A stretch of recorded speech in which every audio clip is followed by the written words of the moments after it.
cara com a moça do outro quarto.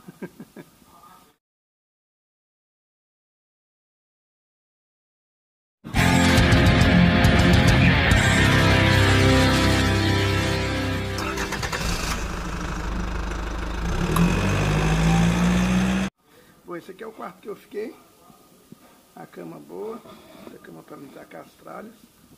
Fica o barzinho, a televisãozinha micro aí. Um banheirinho. Paguei R$90 com café da manhã.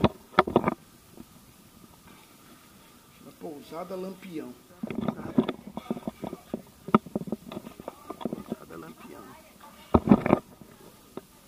A Anitta já deu bom dia para ela. Na verdade, eu já até preparei ela para a viagem. Eu já deixei ela preparada, que o passeio hoje termina 2h30, que é o que eles estão fazendo de chegar aqui. E eu quero viajar até 200 km hoje ainda. Então é chegar aqui, trocar de roupa e ir.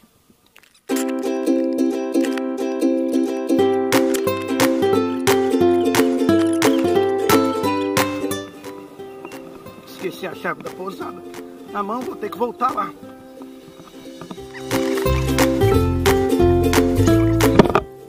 Tô levando a chave. Obrigado. Tem que percorrer muito. Legal essa passagem. A galera do meu passeio parece que todo mundo tava no meu hotel. É nessa MF Tour que nós vamos. Deixa eu fazer fechar o negócio aqui e tô indo.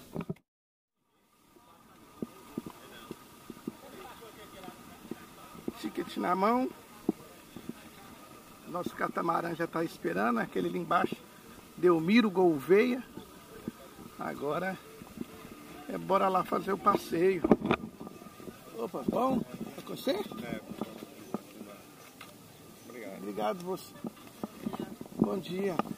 Não, esse daqui não sai. Segura pra mim, por favor. Cuidado pra não cair. Valeu.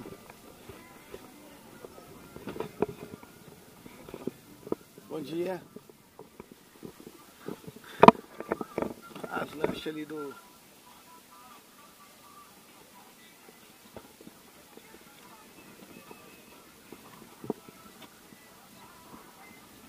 segundo andar lá também. A nossa embarcação ela tem capacidade de transportar 189 passageiros e está dividida em 2 ambientes. O nosso convés superior ele tem a capacidade para 60 passageiros e o nosso convés principal a capacidade para 129 passageiros.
A Grota de Antigos, o local de Avalante Alagoana, Assassinou um Lampião, Maria Bonita e mais nossas cangaceiras.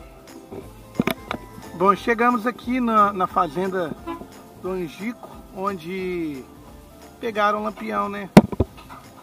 Parece ser bem legal aqui. Agora o passeio, a gente fica aqui até 2 horas da tarde. Agora deve ser umas 9h30 por aí. E aí a gente vai fazer a rota do cangaço, que é o caminho que leva até a gruta onde eles foram executados, foram pegos. Bem legal aqui, né? Bem-vindos ao Cangaço Ecopark, eu me chamo Carla. serei a condutora dos senhores. O nosso percurso da trilha ele mede 1.600 metros, relacionado à ida e à volta. Vão dar 3 km e 200 de caminhada no total, tá certo? Passaporte em mãos, água em mãos, partimos para fazer a trilha rumo à Gruta de Angico. Passar no banheiro primeiro. Que legal.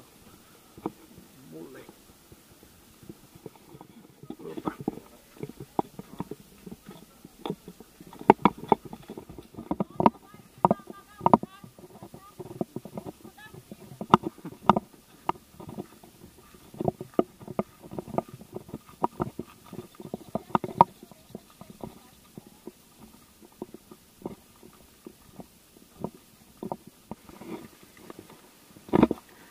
Isso aí, ó, é o bode que faz, ele come a parte externa da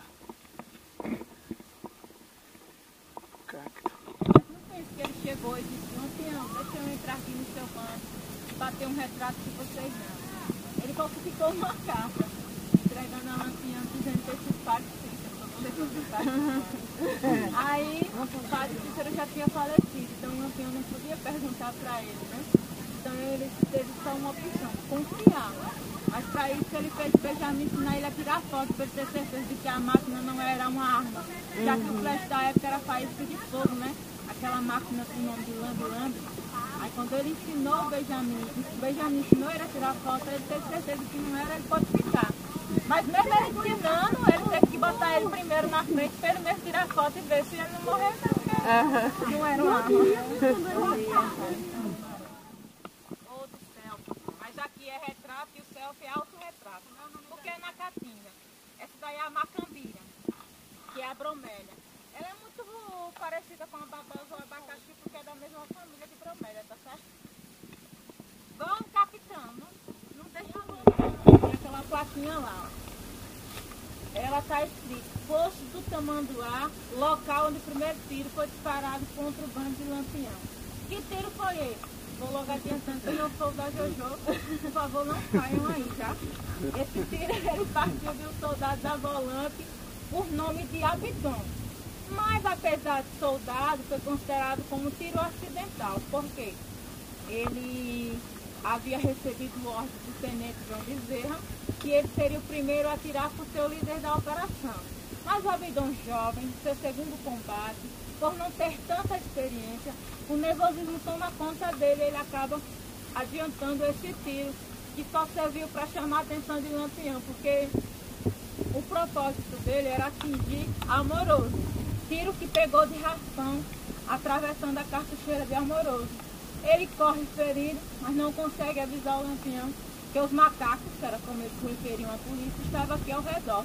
Mas o Lampião, por ser líder, ele é atraído com o barulho do tiro e é o primeiro a sair da barraca para ver o que estava acontecendo. E é o primeiro a morrer com um tiro fatal. Ele recebe um tiro na cabeça, já cai morto. Em seguida, a Maria Bonita ela tenta correr, só que um dos soldados acaba atingindo ela com um tiro no ombro e outro próximo à virilha.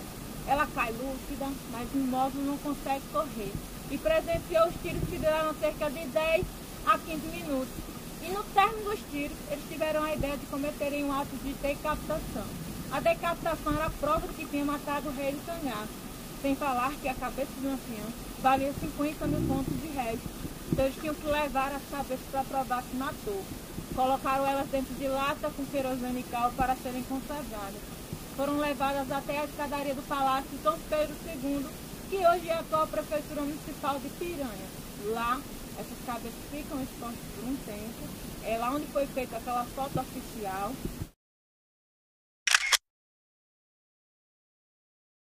E aí, depois elas vão para Delmiro Gouveia, Santana do Ipanema, Maceió, até chegarem no Instituto Médico Legal, Nilão Rodrigues, em Salvador. Essas cabeças passaram por vários e vários estados. Foi considerada uma turnê macabra. Realmente era macabro. Tantas cabeças já passando por estado de decomposição e mesmo assim elas eram expostas e apedrejadas em praça pública. Quando elas chegaram no Instituto Nilão Rodrigues, elas ainda passaram por volta de 30 a 31 anos sendo abalsemadas e estudadas. Que tempo, né? Já os corpos não sabemos exatamente o que aconteceu. Os historiadores acreditam que a chuva que passou 9 dias depois pode ser levada esses corpos que foram abandonados na grota, porque corpo de cangaceiro para eles não tinha interesse. O traslado era totalmente difícil, só as cabeças valiam. Então eles saquearam esses cangaceiros, tiraram tudo que eles tinham de valor. Mas 9 dias depois a chuva acabou levando, segundo os historiadores, é isso que eles acreditam. Mas o fato deles nunca terem sido encontrados se tornou um mistério. Esse aqui, que é o Poço do Tamanduá.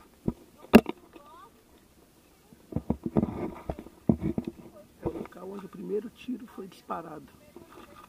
Aí, diz ali que o soldado estava aqui. E ali, ó, dá para ver a marca de água ali. Aqui era o poço.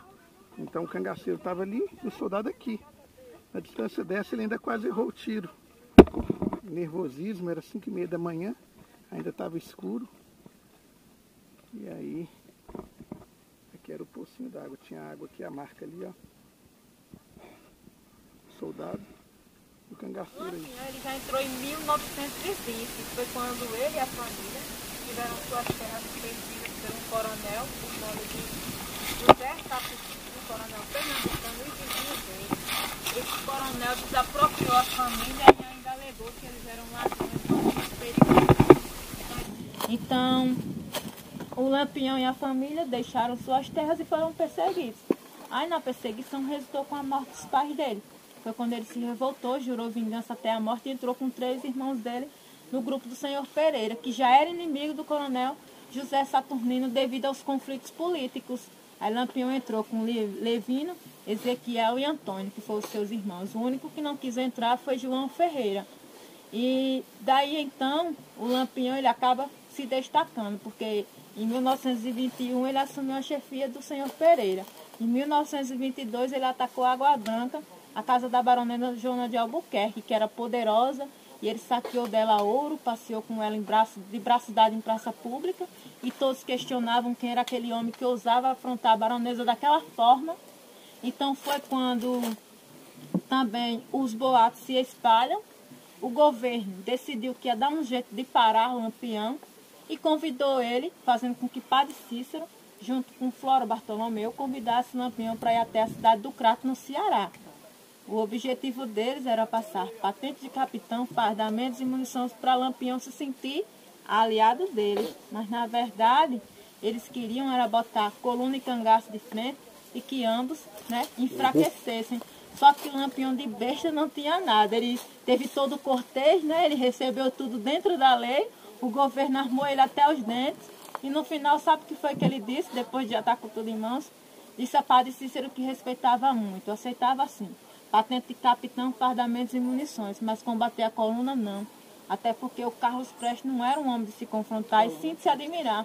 Ambos tinham seus interesses semelhantes. Então, se ele dissesse sim, acabando com a coluna Prestes, estava dizendo sim ao governo. Eu concordo com vocês. Então, o que o Lampião fez? Literalmente deu uma rasteira no governo, que ficou enfurecido. Ele se mandou com a tal patente dentro da lei. E eles não tiveram nem o que reclamar, porque foi ele mesmo que deram, né? Então isso deixou o governo extremamente aborrecidos com o Lampião. Aí foi quando começou a caça maior, a cabeça dele foi colocada a prêmio. Lampião ainda em 1927, se distanciando do Crato, né? Um ano depois ele atacou a cidade de Mossoró. Quem já ouviu falar dessa passagem? Mossoró, no Rio Grande do Norte. Tem uma bala, né, na igreja. Tem as marcas de bala nas igrejas, na torre de igreja e na casa de moradores, porque lá houve uma emboscada. Lampião, ele avisava que ia atacar, mandava cartas avisando, ele não pegava de surpresa não, porque muita gente tinha medo dos confrontos, né? Então ele mandava avisar, a população com medo abandonava suas casas e quando eles chegavam não tinha mais o que fazer, só pegava o dinheiro. Mas não somente eles, viu pessoal? A polícia muitas das vezes chegou a se vestir semelhante a eles, também mataram, roubaram e estupraram.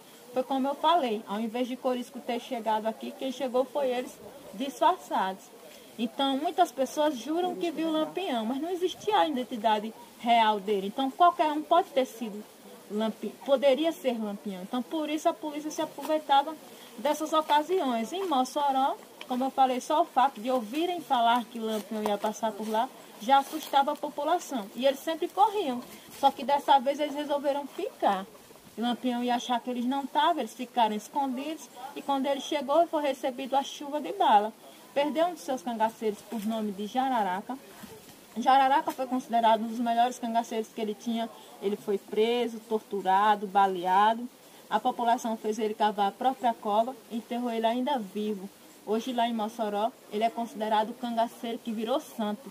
Dizem que na visitação no túmulo dele acontece até milagres e que dia 2 de finado é o mais visitado. Enfim, Lampião ele ficou tão decepcionado com essa perda dele que ele jurou não voltar mais em Mossoró. Ele disse que cidade onde tivesse 2 ou 3 torres não era terra de cangaceiro, porque de lá até os santos atiravam de cima. Então, porque os tiros partiam da igreja, né? E o próprio padre participava da operação. Então ele jurou não voltar mais lá. Então, como marco, todos os anos tem uma festa que chama-se Chuva de Bala no País de Mossoró. É uma peça de teatro que eles fazem a simulação da tentativa de invasão. E o padre, né, narra tudo. É de arrepiar. Eu nunca presenciei pessoalmente, mas já vi por vídeo, que realmente é muito bonita essa apresentação e todos os anos acontece. Caso vocês passem por Mossoró, não esqueçam desse fato histórico, né? Não deixem também de visitar o túmulo de Jararaca, vai que vocês obtêm milagres, né? E depois me conta, tá? Eu quero muito ir lá também. Enfim, Lampião, ao deixar Mossoró, na década de 30, em uma passagem que ele faz pela Bahia, ele conhece Maria Bonita. Ela já era casada com o sapateiro José de Miguel, mais conhecido por Zé de Neném. Só que entre eles era um relacionamento muito conturbado, o casamento era arranjado pelos pais. Além de não existir amor, o Zé de Neném era estéril e não podia realizar o sonho de Maria Bonita de ser mãe.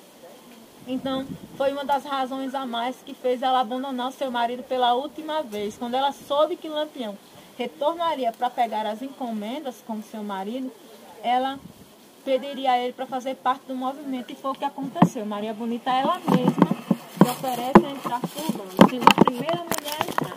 Depois dela, que outras mulheres puderam fazer parte do cangaço. E o cangaço chegou a ter mais de 35 mulheres.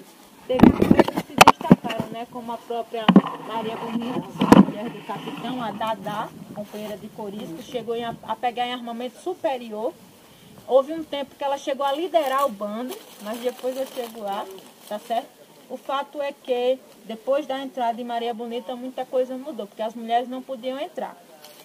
E depois dela, Lampião disse que cada cabra tinha que ter sua cabrita. Então todos tinham que ter sua companheira e através disso foi amenizando os estupros que aconteciam, né, no bando, porque já não havia mais razões para que isso acontecesse. Então, depois da Maria Bonita também teve outra regra que foi quebrada, o fato de não poder ter criança. Lampião falava que choro de criança era pior que chocalho de cabra. Ouvia-se a légua de distância.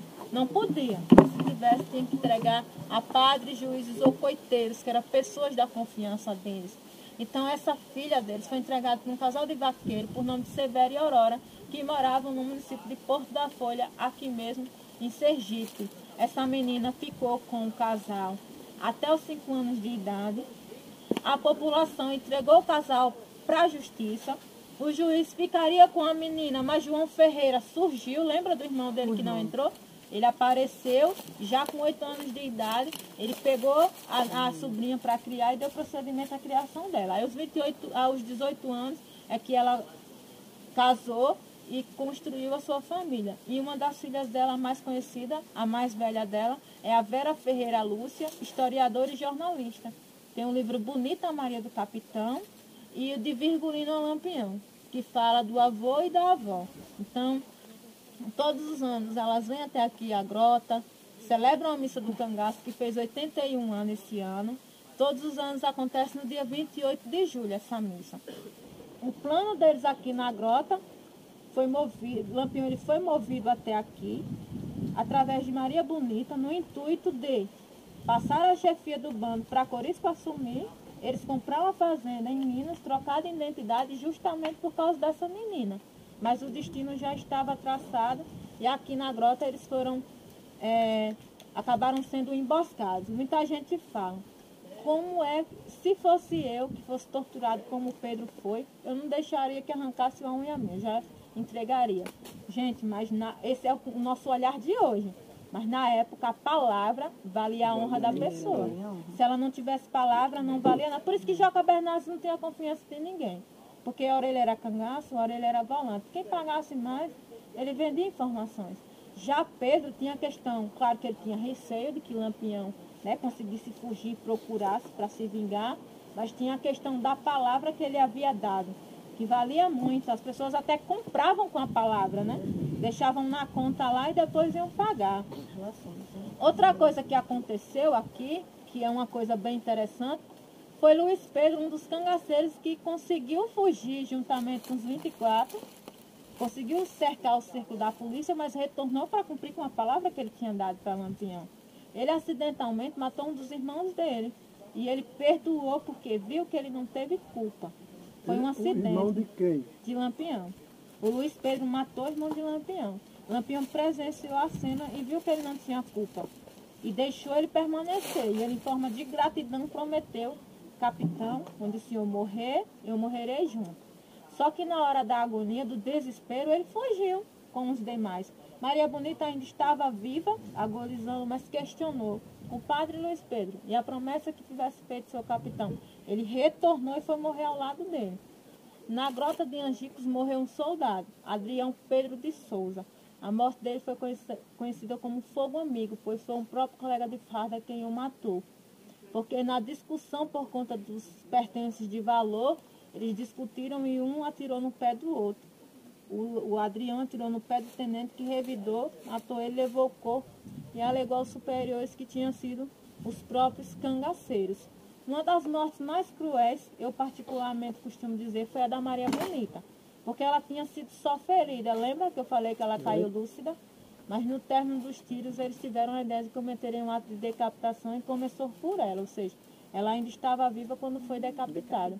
E não adiantou nada ela ter suplicado, porque tinha uma filha para criar. Em 92, o cabo Panta de Godoy, que foi o mesmo que a decapitou, chegou a dar entrevista para o Globo Repórter e perguntaram o que ele sentia em ter decapitado a rainha do cangaço ainda viva. E ele respondeu que sensação nenhuma, para ele foi mesmo que ter decapitado a cabeça de um bode, porque era um ato muito comum. Pessoal, só para concluir o contexto histórico, a história conta, os livros constam que o cangaço teve um fim aí. Tem uma data exata, né? 25 de maio de 1940, com a morte do Diabo Loiro. Mas a música canta que o cangaço ele não acabou, ele apenas modernizou, que é quando ela canta: em fazenda Sergipe Angico, os meus crimes terminaram, o criminoso era eu, os santinhos me mataram, apagaram um lampião e outros lampiões ficaram. Mas o cangaço continua de gravata e jaquetão, sem usar chapéu de couro, sem bacamarte na mão. E matando muito mais, anda cheio de lampião. Então é sempre assim que eu finalizo a minha fala, agradecendo em nome do Cangaço Ecopark e meu nome também. Então, bora, Grota do Angico. Lampião, ele faz o ataque a essa cidade, a cidade de Água Branca, e consegue roubar tudo o que queria dessa baronesa. Inclusive chamou ela para dar uma volta em praça pública para que a população se perguntasse quem era aquele que ousava desafiar a baronesa daquela tal forma.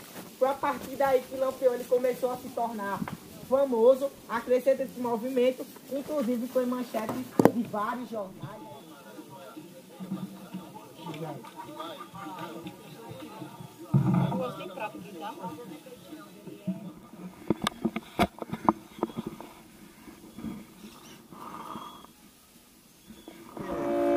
Para poder pegar o cara embrenhado numa mata dessa aí é só traição mesmo, indicação, porque não tem como não.